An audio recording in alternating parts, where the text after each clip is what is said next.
আমি অনুরোধ করব আমাদের এই প্রকল্প প্রসাদ এবং আমাদের চ্যারিটেবল ট্রাস্টের সম্বন্ধে মাননীয় শ্রী দিব্যেন্দু ব্যানার্জি মহাশয়কে দু চার কথা বলার জন্য।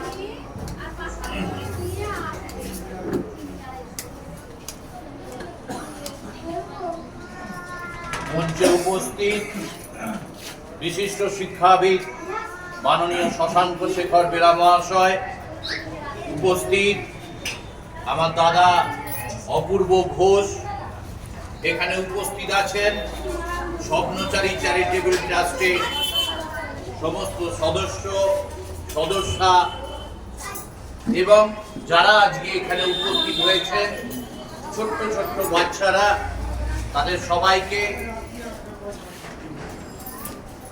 ভালোবাসা জানিয়ে আজকে এই দিনে আমি দু চার কথা বলছি। আমি একটি কথা সবসময় বলি যে যদি উদ্দেশ্য সৎ থাকে, যদি লক্ষ্য ঠিক থাকে, তাহলে কিন্তু কার্যসূচি এগিয়ে যাবে। হ্যাঁ,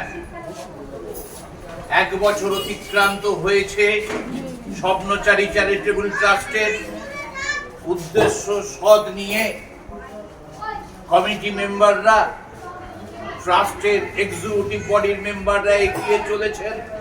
তারই জন্যে বিভিন্ন প্রকল্পগুলো বাস্তবায়িত হচ্ছে এবং তার জন্যেই আমরা আসি। আমরা বলতে মাননীয় শশাঙ্ক বাবু, অপূর্বদা, সুভাষিসদা, আরো যারা যারা আমরা প্রতি অনুষ্ঠানে আসি, আমরা এটাই চাই যে ট্রাস্টটা গড়ে উঠেছে দুস্থ অসহায় মানুষের সেবার জন্য এবং তাদের পাশে থাকার জন্য। আমরা জানি সেই বহুরূপে সম্মুখে তোমার ছাড়ি কোথা খুঁজিছে ঈশ্বর, আর জীবে প্রেম করে যেই জন সেই জন সে বিজয়ী। অর্থাৎ মানুষের পাশে আমাদের আরো বেশি করে দাঁড়াতে হবে। বর্তমান সমাজ ব্যবস্থায় দিন আনা দিন খাওয়া মানুষের পক্ষে সম্ভব নয় যে সমস্ত পরিষেবা সে পাবে। তারই জন্য আমাদের মতো এই সমস্ত অর্গানাইজেশনরা মানুষের পাশে দাঁড়িয়ে কাজ করছে।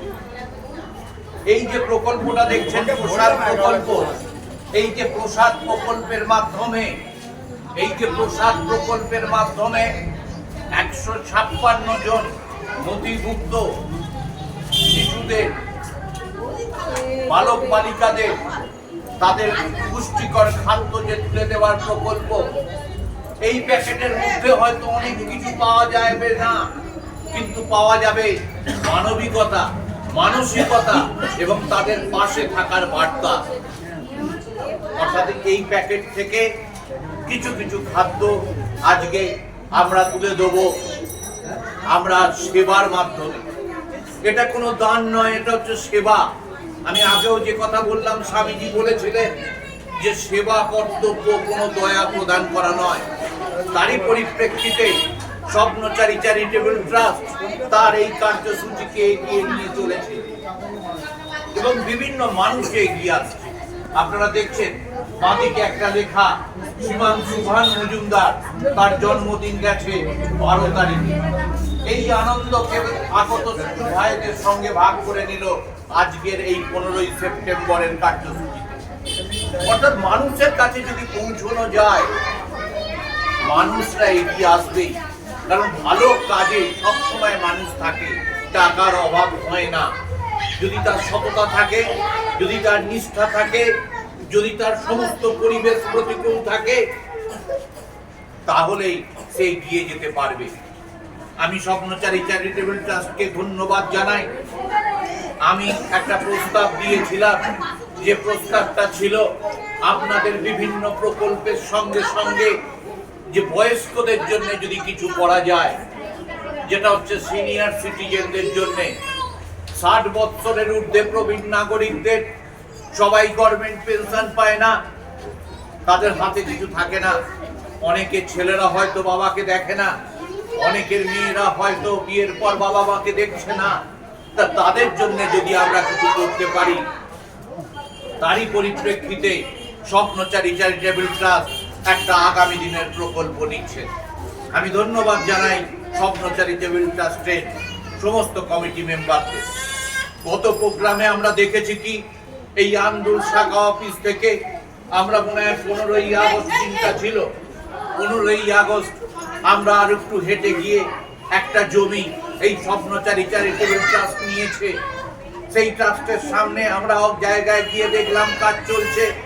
সামনে একটা পুকুর, পেছনে খোলার চালের শেড দিয়ে একটা জায়গাকে রেডি আপ করা হচ্ছে যে ওখানে এই সমস্ত কার্যসূচিগুলো সম্পাদিত হবে। আমি সেটাই বলছি, যদি উদ্দেশ্য ঠিক থাকে সমস্ত কাজ আপনাদের সফল হবে। আমরা তো আছি, আমি আছি, শশাঙ্ক বাবু আছেন, অপূর্বদা আছেন, আরো সবাই আছেন। আপনারা মাথা উঁচু করে চলুন।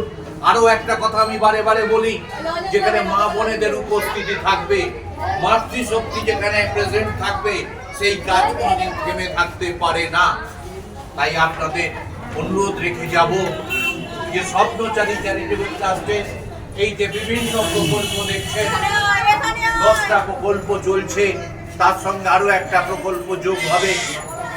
আপনারা কম হলেও চালিয়ে যাওয়ার চেষ্টা করবেন, কারণ এটা প্রয়াত সৌভিক ঘোষের নামাঙ্কিত, সৌভিক ঘোষের প্রেরণায় এই ট্রাস্ট গড়ে উঠেছে। সেই সৌভিক ঘোষকে আজকে বিভিন্ন স্বপ্ন দেখতো, বিভিন্ন প্রকল্পে। আজ থেকে ওর সঙ্গে আমার পরিচয় নয়, দীর্ঘদিন নেহেরু যুব কেন্দ্র থেকে 1987-88 সাল থেকে পরিচয় দুজনের। কি বড় সংগঠক ছিল, সংগঠনকে করবার জন্য কিভাবে চেষ্টা করে যেত। সুতরাং তার কিছু প্রকল্প এখানে উপস্থাপিত করা হচ্ছে।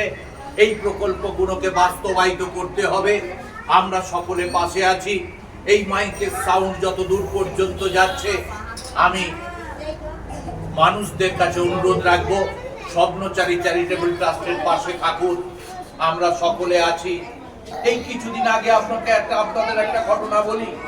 আমার কাছে হঠাৎ আন্দুল বাস স্ট্যান্ড থেকে একটা ফোন এলো যে দিব্যেন্দু, একটি মানুষ জয় জয়ন্তীর পাশে 4 দিন হলো একই অবস্থায় পড়ে আছে, কেউ তার কিছু করছে না, তোমরা কি কিছু করতে পারবে? আমি বললাম দেখছি, আমায় 5টা মিনিট সময় দাও। আমি সঙ্গে সঙ্গে লালটুদাকে ফোন করলাম, সেখানে দীপঙ্কর দা আরো সব মেম্বাররা ছিল। বলো দিব্যেন্দু দা আমরা দেখছি, বলে 10 থেকে 15 মিনিটের মধ্যে সেখানে পৌঁছে যায়। তারপর আরো বিভিন্ন যোগাযোগ হয়, বিধায়িকার সঙ্গে যোগাযোগ হয়, সাগরাইল থানার আইসির সঙ্গে যোগাযোগ হয়, আমার সঙ্গে যোগাযোগ হয় যে দিব্যেন্দু তুমি অ্যাম্বুলেন্সটা একটু পাঠিয়ে দেবে তোমাদের ক্লাবে। আমরা অ্যাম্বুলেন্সে করে এখান থেকে ব্যবস্থা করে আমরা হাওড়া হসপিটালে ভর্তির অ্যারেঞ্জমেন্ট করব। আমি ফটোয় দেখেছিলাম যে একটা অসহায় মানুষ রাস্তার ধারে পড়ে আছে, গায়ে ধুলো ভর্তি। সদস্যরা কি মানবিকতার সঙ্গে তাকে ওখান থেকে তুলে অ্যাম্বুলেন্সের স্ট্রেচারে নিয়ে তাকে হাওড়া হসপিটালে ভর্তি থেকে এগিয়ে নিয়ে যায়। রাত্রি তখন 12টা।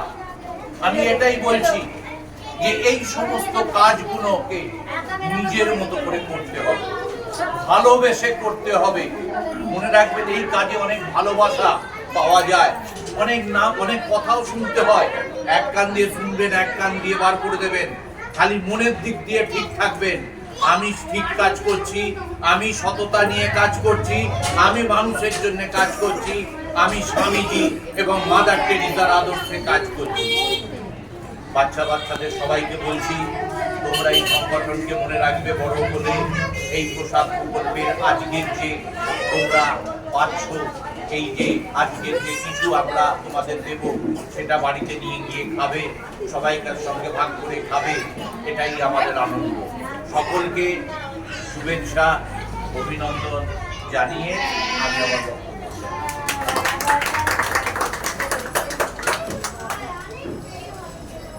ধন্যবাদ দিব্যেন্দু ব্যানার্জি মহাশয়কে। আমাদের এই যে কথাগুলো শুনি আমরা, ভেতর থেকে একটা রোমাঞ্চ হয় যে